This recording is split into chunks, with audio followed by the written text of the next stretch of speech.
So 1073. You were walking away with, I think, 2 personal bests this weekend. Walk me through it. How'd you feel? I felt great. You know, like I said yesterday, the goal today was to go out there with the same intensity as I did yesterday in the 200. And now it's just about trusting my abilities and focusing on the things that I need to do and being disciplined in those things, even when I may or may not be feeling my best. So, Yeah, absolutely. And we saw you and TT just absolutely celebrating yesterday. I'm sure you guys had a similar reaction as well. How special is it to have her and a lot of your teammates here just supporting you? You know, it's amazing. Without those girls, I wouldn't be here right now. You know, we train day in and day out together, and we push each other past our limits. And so to have them come out here and support me, even though we're going to be on this journey together, leading up to the World Championships, is just amazing. And I'm thankful to have the training partners that I do have. You're a 3-time winner now. What do you make of the format, the 2 days, the way the money is structured and all that stuff? I think honestly for me, at this point, the money is a bonus. It's just like, you know, hey, you've been out here, you've been doing what you need to do.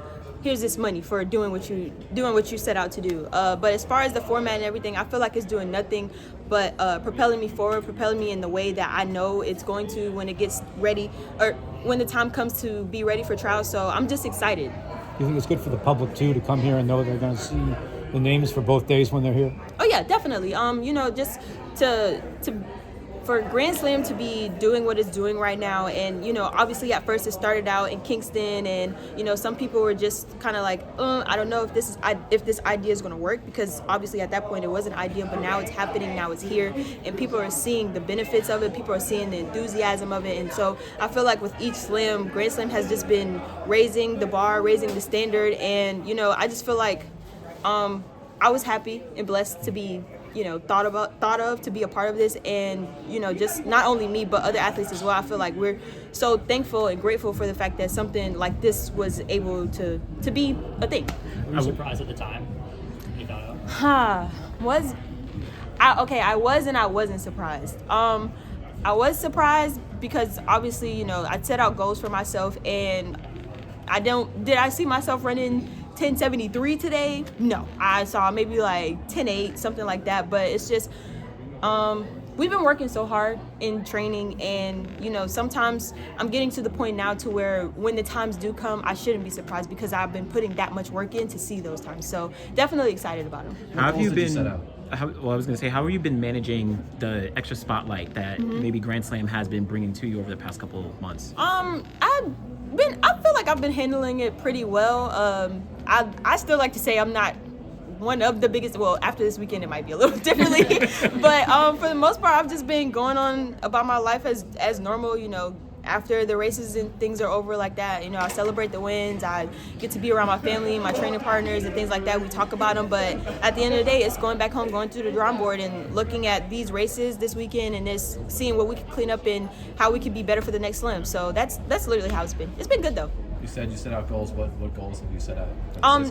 Just PB time wise, you know, wanting to break that 10:8 barrier, and I did today, which I'm thankful for. And then just obviously just at this point, I don't know what my ceiling is or what my limits are, and I'm just going to continue to trust God, trust my coaches, and lean on the people around me, and see how far this thing goes this year. I believe your time was the 11th fastest in U.S. history. You know, what does that mean? Showing that you're on the list with the greats. It's very humbling. I'm very blessed and grateful to be there. Have I seen myself being in that top list? Yes. But the one thing I've learned about this journey is that, you know, sometimes it's okay to not expect things at a certain time and just to let them happen. I've been doing a lot of just going with the flow recently and just focusing on the now versus the later. And I feel like as long as I continue to do that, I'm going to continue to have the success that I have. I'm going to continue to be surprised at times. I'm going to continue to be like, oh, well, I knew that was in there. It was just a matter of it getting out. So very, very excited, very blessed, very grateful. Do you think you would have been racing the 200 this year without Grand Slam? Wait, say it again? Do you think you would have been racing the 200 this year without Grand Slam? That's a good question. So I think I would have raced, but I think it would have been harder for me to get better lanes. So obviously I haven't been running them in the past, and there's no secret when it comes to certain meets and things like that. priority comes first. You go with the medalists, you go with the people with the fastest times, and obviously this year for me it would have been a little harder just because I haven't put down any 200 meter times. So, but I feel like this format with Grand Slam has definitely benefited me a lot. And so now, even though with the racers the lanes are still technically random, I'm taking advantage of it and taking my blessings. Do you like the spotlight, or would you prefer to be kind of under the radar?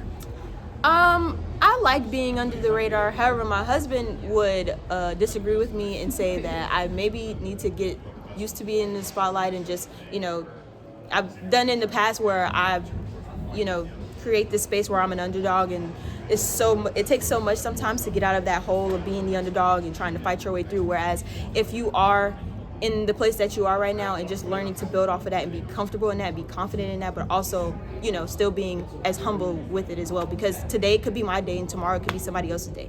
Can you talk a little bit about your development, just in like high school, early college? Like you've come a really long way. Yeah, so I'm from a small town, didn't go to the biggest D1 college. I went to a mid-major, Coastal Carolina.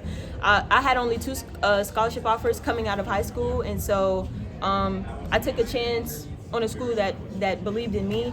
And little did I know that year there would be a coach coming in who would literally push me to be the best person I could be, and we took it as far as we could. And then when the time came to make a switch and just sit down and have a real talk about what I want to do in this sport and where I want to end up, making the switch to Dennis Mitchell and Sharif Lewis with Star Athletics, I don't regret it at all. I'm very proud of the journey that I'm on. I feel like I've grown so much in the past 3 years that I've kind of taken off.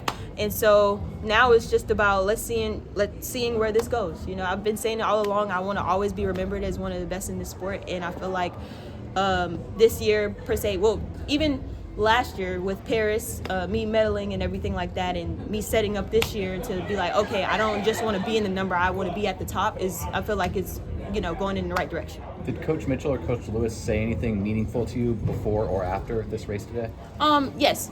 So me and Coach and Sharif, we always have, heart-to-heart talks and, reality talks as well. And today it was just about, making sure that my body felt good. Obviously, I went out there yesterday and PB'd in the 200, first time under 22 seconds. So, obviously there's a what if factor of how my body's feeling, how am I going to adjust to that, but keeping the main thing and listening to my body, knowing what is enough and what's not enough. And so today he just told me the same thing that he told me yesterday, and that was to go out there and execute, and that's what I did.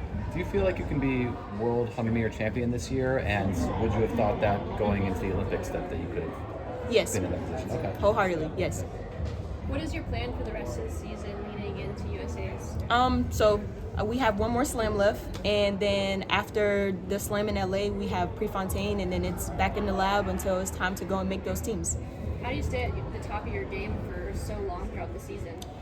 Listening to my body, listening to my coaches, and leaning on the people around me, not listening too much to what's going on in the outside world or on social media and things like that. Staying true to myself, playing Call of Duty. Y'all, stay tuned. I'm finna start streaming soon, so y'all watch out. But yeah, just, keeping things simple. The things that have gotten us here is me being a student of the sport and wanting to learn and wanting to grow. And even on those days where I don't feel like being out there at the track, I still find a way to show up for myself, and I feel like that's what's been paying off. So we're going to keep doing that.